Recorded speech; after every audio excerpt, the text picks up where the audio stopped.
It's a great day to be alive, isn't it? Hello everyone and welcome back to another Backlot Banter movie review. My name is Tucker Hazel and this is a creepy counselor, Tanner Dexter, and today we're here to talk about the latest Peacock original. Could you even name another Peacock original? I don't know. This is the first one I've watched. They have The Office. They sure do. They/Them, a Kevin Bacon horror movie about a gay conversion therapy camp. Lots of murders, lots of crazy nonsense going on in the background, but if you want to talk to us about this movie or any of the other movies we have reviewed this summer, of which there are many, and of which many are still coming, join our Discord. That link is in the top of the description, and while you're down there, you can subscribe to the channel, you can like this video, and you can ring that little notification bell, which you are going to want to do because we are still reviewing movies. You know, it's not the end of time yet, because that's when we're going to stop, baby. Tanner, you watched They/Them with a couple friends last night, and I'm interested to hear your thoughts on this film that's not getting a lot of coverage, frankly. No, this is not getting a lot of coverage, partially due to the fact that it is a Peacock original and no one has a I think that's streaming primarily service. why. Yeah.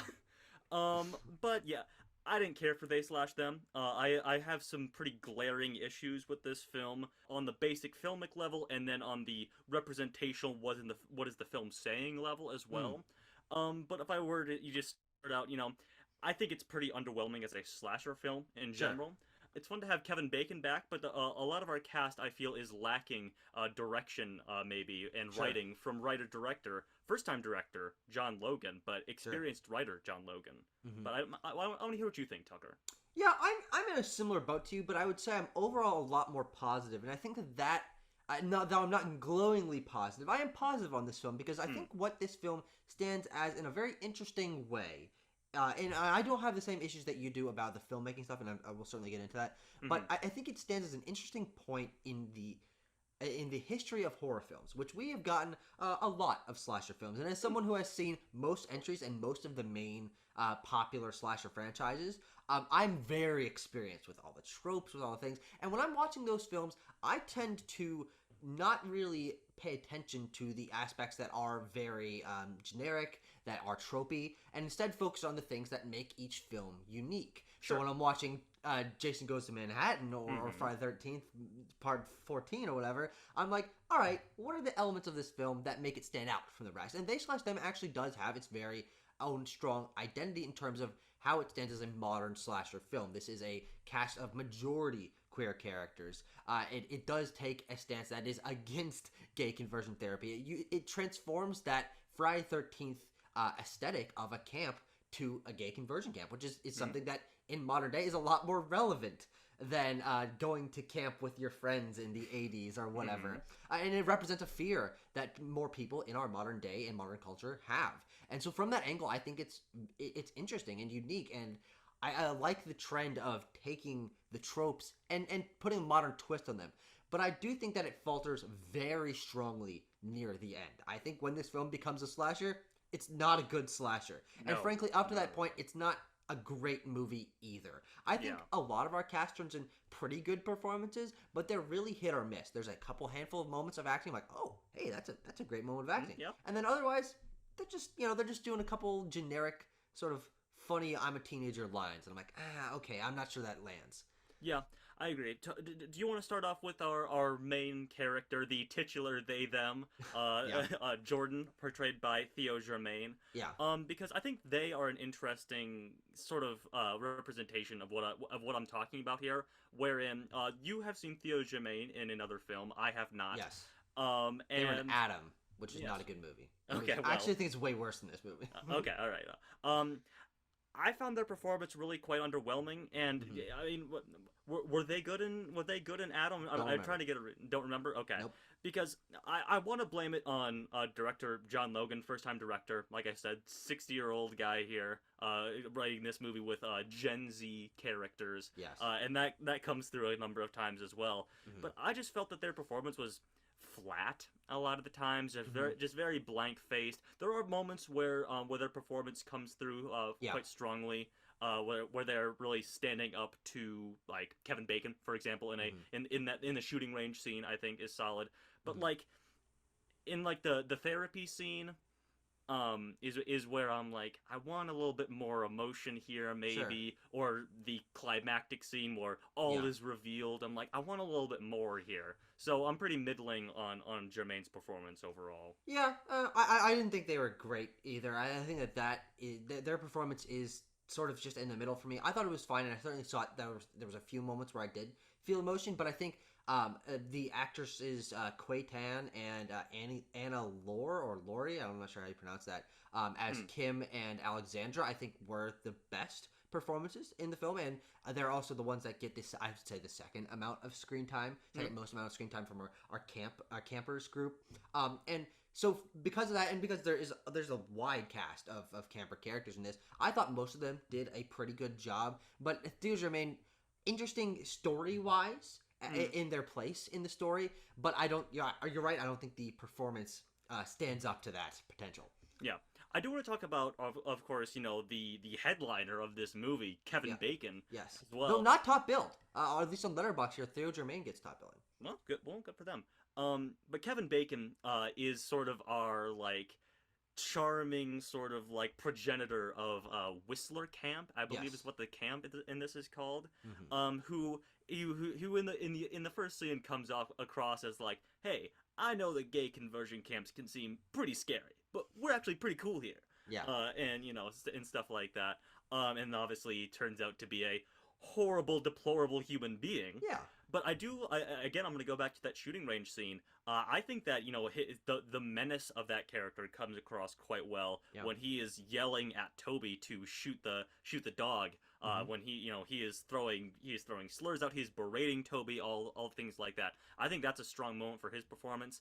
That's kind of the high point, I think, where the rest of it, again, in the scene where all is revealed, he's a little bit lacking as well.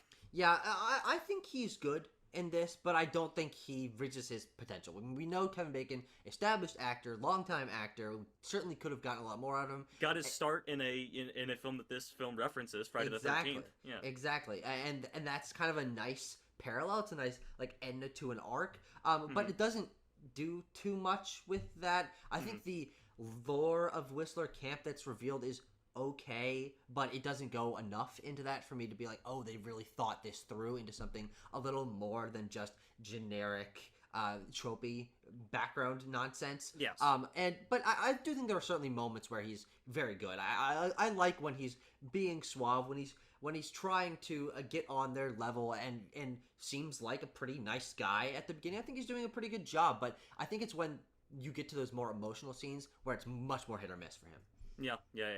Tucker, you mentioned the sort of reveals around the history of Whistler Camp and stuff like that, and I just wanted to touch on that really quickly because I don't think this is much of a spoiler. The reveal is that they torture the campers, which obviously it's a gay conversion camp. They're horrible places that all deserve to be shut down because that's what they do to LGBTQ plus kids. So that wasn't much of a reveal because I'm like, yeah, I know. It's not much of a shock because that's what they do in real life. Yeah. Outside of these performances and the lore and concept that we're talking about, I think that this film is surprisingly well made. I liked a little bit of the cinematography. I thought it was edited perfectly fine, but I think that a lot of that is just good. It's good production design. It's fine editing, but it doesn't really take too much of a step forward in terms of basically the only thing this movie has going for it in terms of identity is that concept, is using a more modern twist on classic horror tropes and nothing to really do with the filmmaking. Though, of course, most slasher movies are not known for their filmmaking anyway, so I don't really dock it too many points for not being extraordinary. Yeah. There's quite a bit of day for night things. I'm gonna throw that term out here because I just learned what that meant with Nope. And I don't think it's that good. I think the color correction is quite off. Yeah. I was watching this with a person that we bring up quite often on this show, Sam. Sam was over watching They/Them with us, and he noted that like at the beginning, that first slasher scene, there's like a tail light on a car that is typically red that is orange because of the color correction. Interesting. Yeah. And because they're obviously like shooting a lot of this stuff during the day and color correcting it to be night. Yeah. And that is quite evident across the film. Sure. No, that's absolutely true. I mean, I noticed a few moments of that, but I don't think it was pervasive enough for me to really care, especially because a lot of these things are during the daytime. And I think that should bring us to not only the spoiler section, but talking a little bit more about the end, is that what you would expect from a Friday the 13th, from a Halloween, from any of these films, is that the last third or more would be our last action sequence. Yes. It would be our last horror sequence where all the kills would happen. It would be, usually during the nighttime. But that doesn't really happen here. The last horror sequence in this film is 10 minutes of the movie, maybe 15. Yep. And it's not a very good horror sequence. It's not a very good slasher sequence. And I think that also comes down to some of the spoiler aspects, which I'd like to get into. But would you like to give a score before we get into the spoilers? Yeah, I'm gonna give this a 3.8. Not very good, but there were some enjoyable moments thrown in that can be derived from the cast alone. Sure. I'm going to be a little more positive, as I said, but it's just going to be barely over okay. Because I do think that this film's concept and what it sort of stands for, quote-unquote, in the history of horror is interesting enough to me as a longtime slasher watcher that I'm going to give it a 5.3. Okay.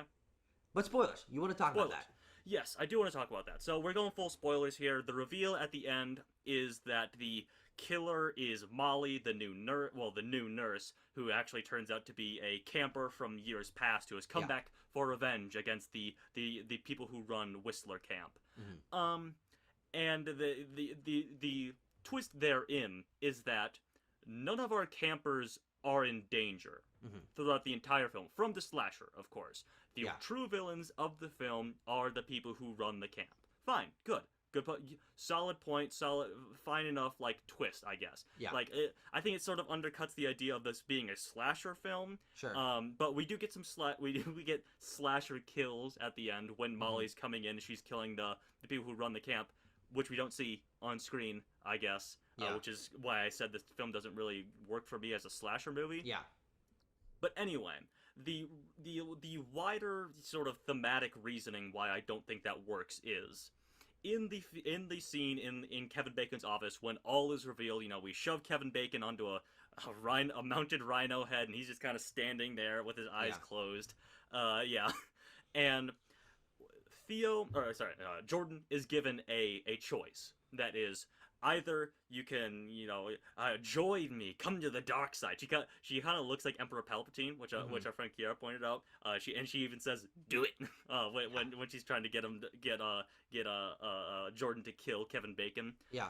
I feel like this film really tries to take like a gray area centrist sort of attitude towards it's trying to both sides it. I think it's like, yeah, I mean, the true villains are the people who run the conversion camps, but they don't deserve to die. I'm like, well, horror films are really a place where moral points are taken to the extreme. I mean, we are killing people, obviously, so take it to the extreme. Don't be afraid to offend some hypothetical conservative people who are like, this film is advocating for the murder of people who run conversion camps. I'm like, listen, they're awful, deplorable people, and in a horror movie, they should absolutely be the victims, and maybe our main character should take the side of the killer in that scenario, but it doesn't happen, and it ends on this sort of empty platitude of no, I'm gonna be myself, and that's why I think that's another example of why I think this reeks of being written by a 60-year-old guy.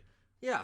No, that's definitely fair, and I think that is why this film lands on a not very exciting or interesting note. Is it doesn't have its own strong stance for its morals, and also that doesn't tune into an actual exciting end horror sequence where we're just going all out and killing everyone. Though I will say that in terms of being a twist on that the only people that are in danger at all are the camp counselors, I think that is a good choice for the quote-unquote morals of this film. Yeah, sure.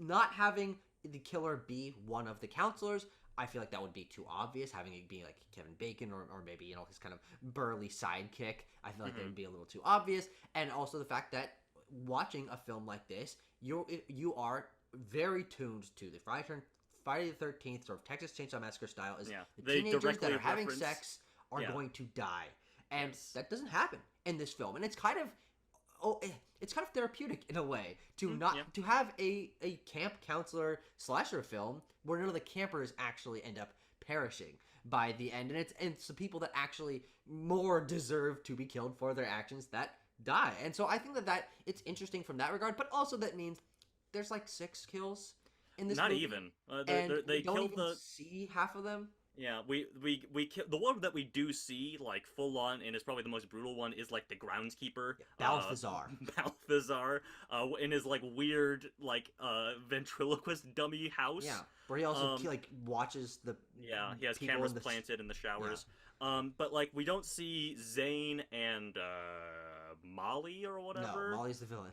Molly's Oh, the killer. sorry. Zane and his fiance Yeah. are killed off screen. Mhm. Sort of another twist is the character Gabriel, who turns out to be, stupid pun, the forbidden fruit. Yeah. As they call him in the movie, gets electrocuted to death. Not a very gruesome or visually interesting death No. for Gabriel. Kevin Bacon gets impaled on a rhino head, Which and is as I okay. said, just kind of stands there. Yeah. And his His wife wife. gets her throat cut off screen. Off screen and shoved in a closet. Yeah. Exactly. Very underwhelming. Yeah. Very very underwhelming. But And, that small amount of kills definitely leads it to not feeling like a true slasher. And the fact that we don't see most of them means that you don't even have the fun aspect of watching like Friday the 13th Part 6, where you get to see some creative kills. And Jason Voorhees is just a ruthless monster. And I also think that we're talking about the morals, we're talking about the underwhelming horror aspects. I don't think that the actress who was playing Molly, let me see if I can... Anna Chlumsky. Is that really her name? Yeah, Anna Chlumsky. I don't think she was that good as the no. killer. I think she was fine as the nurse, but when Yeah. you get a twist to where has this whole history and she's referring to herself in the third person, and I'm like, why? You're not. She doesn't carry that Yeah. weight, and it doesn't feel Yeah. like she has the skill to take down all these people. It's just really strange, and I don't think she did a good job as the killer, frankly. Yeah. I mean, I had the sort of twist of the movie being that the slasher is quote unquote the good guy, Yeah. pegged around the time that the Gabriel twist happened. Gabriel is sort of this androgynous character who turns out to be a trap of sorts. Yeah. So that can be problematic, I suppose, for our jock character Stu. Yeah. But yeah, and that twist happens, and around that time when they are all giving Stu like electrocuting him, torturing him, I'm like, oh, I see what's happening here. The slasher is picking off the camp counselors, and that turns out to be true, of course. Yeah.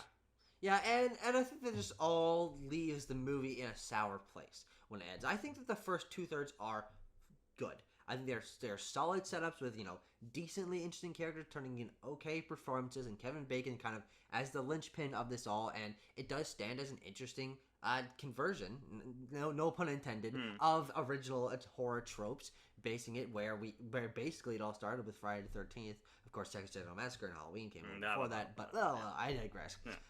But yeah, this film, it just won't stand on its own after its first couple weeks. It'll be, hey, do you remember when they did Friday the 13th, but all queer characters and the killer was a good guy, quote unquote? That's what it's going to stand as in history. And I think that it also being on Peacock means that it won't get the wide stream sort of, hey, this movie's awful, or look what it's doing, or look what it did type of coverage that other horror movies really pick up steam on. You get movies like The Exorcist or even like Hereditary or something like that. People are seeing them and talking about them. People aren't talking about this movie. So even if I think it's okay, and even if you think it's bad, we're some of the only people who are going to see it. Exactly. Yeah. It's on fucking Peacock. Yeah, So Peacock original. So even from that angle, it doesn't have a chance to survive in the long term as a horror film. Yeah, I agree. Tucker, what'd you think of the Pink sing-along scene? That was fine. I don't care. Yeah, I thought it was campy. I've seen people on Twitter calling it like, this is the cringiest thing I've ever seen in my entire life, which, Yeah. sure, it's kind of cringy, but I think it's campy as well at the same time. 'Cause And they're I don't think campers. that, yeah, because they're campers. And I don't think the film leans all the way into that campiness. And it's another point to my thing of like, this film was written by a 60-year-old dude, because he's like, oh, what are the Gen Z kids like? Pink still? That doesn't mean anything to me, but Yeah, if it means something to you, leave a comment. If you disagree with either of our takes, leave a comment below. This movie's getting fucking trounced online, so I'm certainly in the minority to think it's okay to interesting. But that's fine. We're here for discussion, especially in our Discord, which, of course, as I said, you can join. And we will be reviewing many movies going forward that are probably better than this. Almost all of them will be better than this, and more interesting and more popular than this. So thank you. If you watched this whole thing, thank you for watching our review of They/Them, and stick around for more movie reviews very soon in the future.